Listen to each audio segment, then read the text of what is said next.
So it's been a while since we've heard from you because you've been really busy. And based on the video I saw on YouTube from Horniman featuring you, um, you're a new daddy, right? To a new brood of Acropora spawn.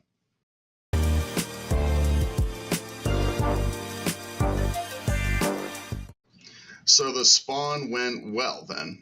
You've got a lot of new potential corals in settlement at the moment. Yeah, so the settlement in November went a lot better than December. So December, the embryogenesis worked really well. Settlement was quite poor, and we don't quite. I mean, I think one of the reasons behind that is the settlement media. We didn't condition it long enough, so they didn't have the right queue to settle. So we didn't have great settlement success over Christmas, but we got loads, absolutely loads from November. So there's another experiment running that I'll talk to you about another time. We talked before about your experiment using the embryonic sea urchins to compete with the algae, so as to keep the settlement clean. Was there any fruit from that activity, or? That's the one that I'll tell you about in another few months.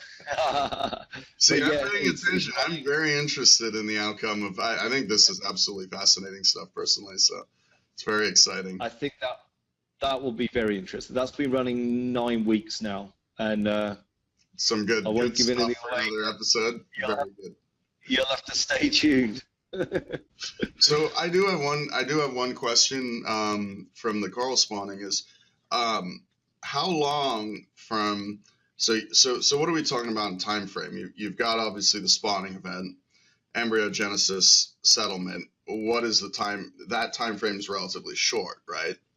But then from there on, what are we looking at until we see something with polyps that we in the hobby would recognize as a frag, so to speak? It's different for different species, but certainly 6 months you're going to see things like tenuous. They put on vertical growth quickly. Meliopora takes a long time. It can be almost a year. It's basically growing flat before it puts any vertical branch and growth. Hyacinthus we've seen go much quicker.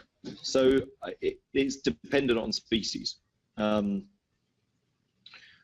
Yeah. So you're looking at anywhere between probably 2 to 3 years before you have a tangible something that, for instance, you could put in an aquarium or repopulate to the reef. Is that? No, much quicker than that. I mean, 2 to 3 years you're looking at in good conditions. Something. I don't know how big a baseball is. Yeah, well, but you're actually 2 years. Something that we would consider almost colony size. Oh yeah, absolutely. Yeah, definitely. They become, depending on species, but 3 years they can become sexually mature and start spawning again. Wow.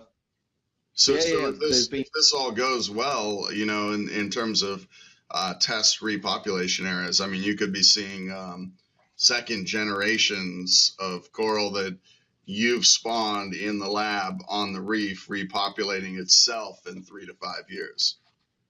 All that work has already been done by Secor. They've seen palmata that they've produced in the lab. They've put out. They've become sexually mature, and now they're spawning again.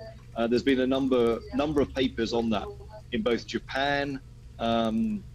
That's happened in the Philippines. That's happened all from lab produced corals and then put back onto the reef. Wow. And and so what's different between that, what's going on there, and what you're working on per se? I mean, ultimately what we're trying to do is understand how to make it more efficient. How can we get more coral on the reef? There's still a huge bottleneck of survivorship. We can get corals to spawn now. We're trying to look at breaking natural cycles. So can we get more spawns to happen more frequently than just this once a year? That's a major driver for us.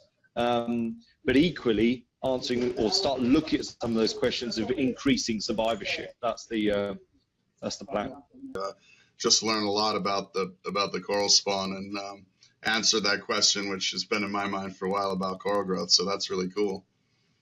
Super. Awesome. Well, thank you very much, Jamie, and we'll catch you next time. Talk soon, yeah. Cheers.